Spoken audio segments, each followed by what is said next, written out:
내용물이 있어서 폐쇄시켜야 한다는 윤리위원회와 이 정도 수준의 성인 사이트는 있어야 한다는 네티즌들 사이에 팽팽한 줄다리기가 어떻게 매듭지어질 것인지 관심이 모아지고 있습니다. 실제로 사이트를 이용하는 회원의 대부분은 게시판 때문에 가입한 경우가 많았다. 게시판이 활발한 사이트는 그만큼 생명력이 강하고 회원 간의 유대가 강하다는 것을 말한다. 또 일부 게시판은 회원에 의해서 직접 운영되고 있기도 하다. 이런 게시판에 음란한 글은 있을 수가 없다. 회원들 스스로가 앞장서서 자정하고 보호하고 있기 때문이다. 이를 대표할 만한 사건이 지난 99년에 있었다.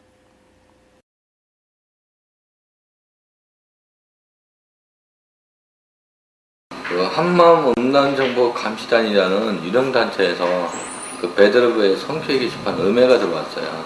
어떤 음해군이 이 게시판에는 뭐 성적 불능이나 성에 뭐 굶주린 사람들만 들어오는 뭐 그런 공간으로 상당히 그 게시판에 나쁜 글들을 많이 올렸어요, 그쪽에서. 그래서 우리 게시판 이용자들하고 그 한마음 정보 음란 감시단 그 사람들하고 이제 격론에 붙은 거죠, 게시판.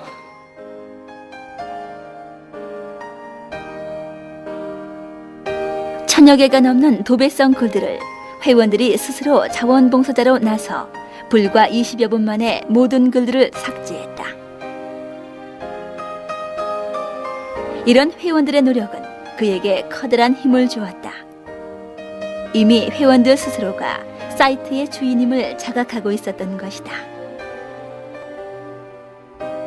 그리고 회원들은 그에게 그 무엇보다도 소중한 존재가 되었다.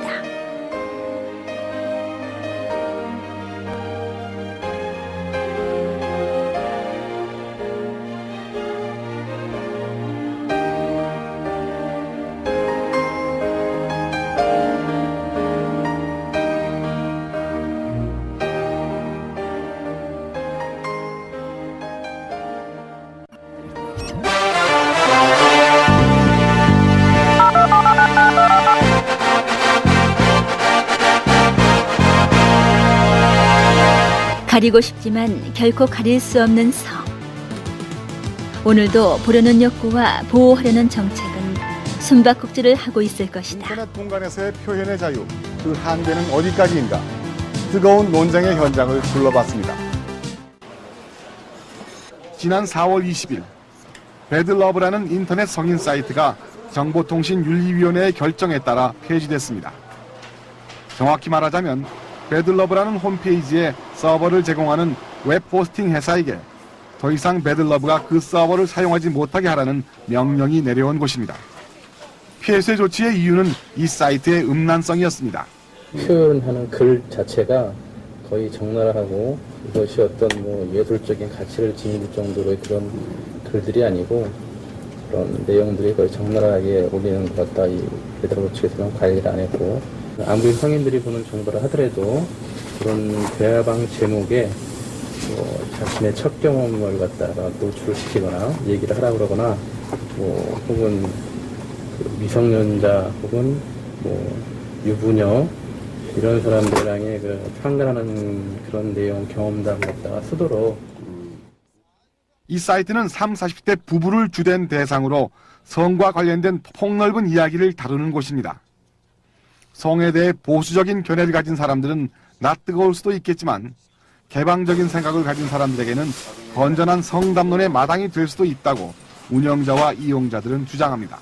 처음 와서 딱 봤던 게 이런 사이트도 있구나, 좀 신선하다. 그리고 또 뭐 이렇게 성고민 같은 경우에도 보면은 이런 고민하는 사람들 이렇게 솔직히 얘기할 수 있는 거 보니까 또 여자로서 알고 싶은, 그러니까 성에 대한 게 많이 이렇게 궁금하기도 하는데 어디 마땅히 없는데 참 유익한 정보가 참 많은 것 같더라고요. 그리고 그래서 제가 봤을 때는 성인들만을 위한 공간이기 때문에 성인들한테 어느 정도 그거를 베풀어줘야 되지 않는가. 성인들이 누려야 되는 이런 혜택 이런 게 그냥 무조건 침몰돼서는 안 되지 않는가. 음란의 기준은 과연 무엇인가? 누구도 쉽게 정의 내릴 수는 없는 문제일 것이다. 시민사회의 발전적인 변화와 함께하겠습니다. 그런 상황에서 성인 사이트인 배드러브가 폐쇄 조치를 받아 네티즌의 원성을 산 사건이 발생했습니다. 그것도 사이트 운영자에게 직접 연락이 온 것이 아니라 그들의 서버를 빌려준 업체 측으로 폐쇄시키라는 경고장이 왔던 것입니다. 도대체 어떤 사이트였기에 강력한 제재를 받았을까요? 물론 배드러브는 음란물을 매개로 수익을 창출하는 사이트가 아니었다. 그때까지만 해도 배드러브는 무료로 서비스되고 있었다. 그러나 회원들의 자발적인 정화의 노력에도 불구하고 몇몇의 음란성 글들을 빌미로 2000년 4월 27일 정보통신위원회는 첫 번째 사이트 폐쇄 명령을 내린다. 그것을 못하게 하고 감추고 가린다고 해서 없어지는 건 절대 아니다 이거예요. 우리가 BL이라는 아주 큰 산이 있다면 이 안에도 분명히 독버섯이 있습니다.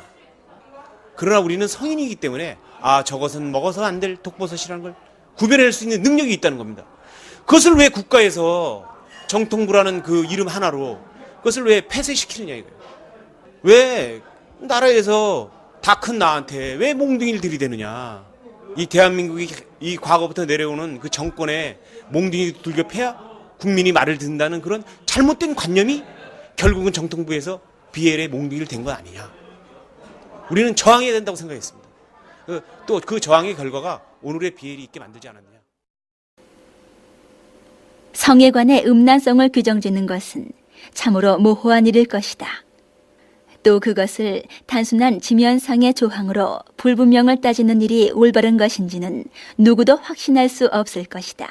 저는 이 사이트를 폐쇄를 해야 될지 계속 운영을 해야 될지 절박한 상황에 놓여 있었는데, 제가 배드러브라는 사이트를 제가 혼자 키운 것도 아니고 많은 회원들이 동참해서 키웠기 때문에 일단 회원들한테 한번 물어봐야 된다. 그래서 회원들한테 그 의견 수렴 게시판을 열고 많은 논란이 일어난 거죠. 그 다음에 제가 거기에 힘을 얻고 정통인 게시판도 거기다 링크를 시키고, 그러다 보니까 정통인 게시판도 많은 그 항의의 목소리들이 전달이 됐고, 거기에 저는 힘을 많이 받았기 때문에 결국에는 그 소송까지 결심하게 되었고,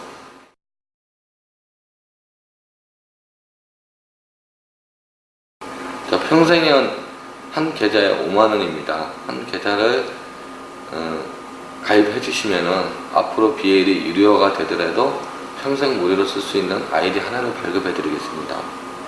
그 다음에 더불어 저희가 나중에 그 BL 주식이 시장에 진입하는 시기가 오면은 명의 개설을 할 때 대표이사가 가지고 있는 지분 10주를 양도해 주겠습니다. 폐쇄되기까지만 해도 BL은 무료 사이트로 운영되고 있었다. 그는 소송을 진행할 비용조차 감당하기 힘들었다. 최후의 방법으로 그는 회원들에게 도움을 요청하게 되었다. 회원들이 모아준 3,500만 원의 금액은 그가 가장 절실할 때 가장 유용하게 쓰이게 되었다. 이번에도 그에게 가장 큰 힘이 되어준 것은 회원들이었다. 결과가 주목되고 있습니다. 이윤택 기자입니다. 국내 성인 인터넷 사이트 중 접속률 1위를 달리던 한 인터넷 사이트. 그런데 사이트에 접속하자 난데없이 이 사이트의 명복을 비는 화면이 나타납니다. 지난달 27일 정보통신윤리위원회가 음란성이 짙다며 이 사이트를 폐쇄하자 운영업체가 항의의 표시로 만든 것입니다. 운영업체는 법원에 폐쇄정지 가처분 신청까지 제기했습니다. 음란의 기준이라는 그 7조 조항이 있습니다. 그 조항을 적용시키면은 대한민국에 있는 모든 여성 월간지와 주간지, 성인 소설, 영화 다 음란물로 규정이 됩니다. 많은 네티즌들도 해외 성인 사이트와의 형평성 문제, 그리고 표현의 자유 등을 들며 국내 성인 사이트만 제재하는 것은 불합리하다는 입장을 보입니다. 일본 문화가 개방되고 있는 시점에서 특정 사이트를 폐쇄시킨다는 게 무슨 효과가 있는지 모르겠습니다.